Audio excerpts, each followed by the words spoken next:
Seorang aparatur sipil negara atau ASN Kementerian Hukum dan HAM ketahuan mencuri. Pria bernama Yusuf Edi Prasetyo 44 tahun ini mencuri sepeda motor. Pencuri berusia 44 tahun ini menyimpan barang curiannya di lingkungan rumah penyimpanan benda sitaan negara atau Rukbasan. Kelas 1 Jakarta Utara. Hal ini dilakukan karena sudah tak ada lagi ruang yang cukup di rumah Yusuf di Bekasi untuk menyimpan motor curian sebelum dijual. Kapolres Metro Jakarta Utara Kombes Pol Gideon Arif Setiawan mengatakan, Yusuf belum sempat menjual 5 motor yang telah dicurinya dalam kurun waktu beberapa bulan terakhir. Alhasil, pihak kepolisian pun dapat mengamankan kelima motor tersebut yang disimpan tersangka secara terpisah di beberapa tempat. 3 unit motor disimpan di rumah Yusuf di Bekasi. 1 lainnya belum sempat digasak, serta 1 lagi disimpan di area Rukbasan kelas 1 Jakarta Utara. Gideon menjelaskan, Yusuf merupakan pemain tunggal alias beraksi sendiri dalam setiap kali pencurian.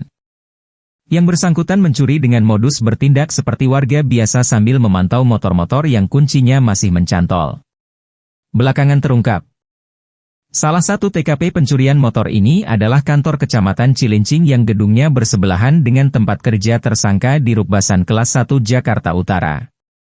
Yusuf ditangkap polisi pada 24 Juli 2023 silam setelah 5 kali menjalankan aksinya. Menurut pengakuan Yusuf kepada polisi, dirinya hanya mengincar motor yang kuncinya masih mencantol dalam setiap kali beraksi. Gideon menuturkan, tersangka diduga sengaja mengincar motor yang kuncinya masih mencantol untuk semakin menaikkan harga jual dari masing-masing hasil curian. Atas kasus ini, Yusuf si ASN pencuri motor dijerat pasal 362 KUHP tentang pencurian. Dirinya sudah dipecat dari kedinasannya dan kini terancam 5 tahun penjara. Ketika diekspose di Mapolres Metro Jakarta Utara Selasa siang, Yusuf mengungkapkan motif di balik aksi kriminalnya.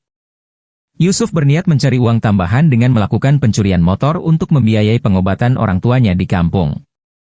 Yang ada di rumah tersangka, yang juga tidak bisa dipertanggungjawabkan, kemudian kita lakukan interogasi serta pemeriksaan yang lebih mendalam, dan tersangka mengakui bahwa itu adalah hasil kejahatan dari TKP lainnya yang juga ada di wilayah hukum Polsek Cilincing.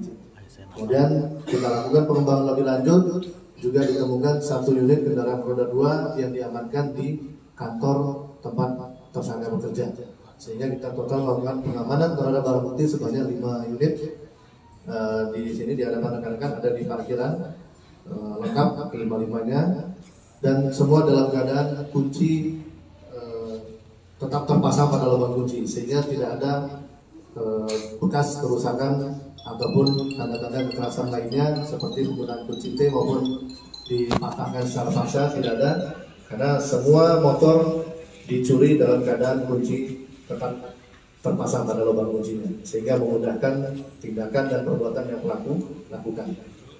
Dalam hal ini kita akan menggunakan pasal 362 KUHP dengan ancaman pidana penjara paling lama 5 tahun, dan saat ini proses pengembangan lebih lanjut masih terus kami lakukan, di mana masih ada kemungkinan pelaku ini melakukan tindak pidana lainnya dengan durasi waktu yang lain lagi.